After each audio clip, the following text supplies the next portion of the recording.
由香港搭高鐵到內地過境嘅時候，一地兩檢，一次過辦理兩地出入境手續，方便旅客出行。原來香港物流運輸都有類似嘅措施，講緊嘅係海陸空多式聯運新模式。作為大灣區物流樞紐，香港係區內超過70%嘅國際貨物中轉站。為咗便利貨運，香港同東莞合作，建立全球第一個直達機場空側嘅海空貨物聯運項目。出口貨物預先喺東莞嘅物流園完成安檢、打板、收貨等嘅程序，再經海路運往香港機場，直接上機轉達全世界。嗰個項目預計慳1/3處理時間，減少一半營運成本。除咗海空聯運之外，仲有陸海聯運。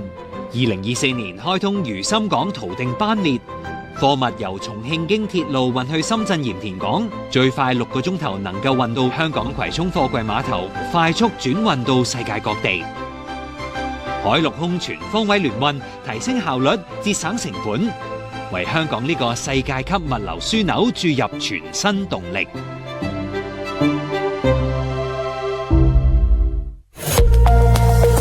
融入國家發展，鞏固國際優勢，團結香港，聯通世界。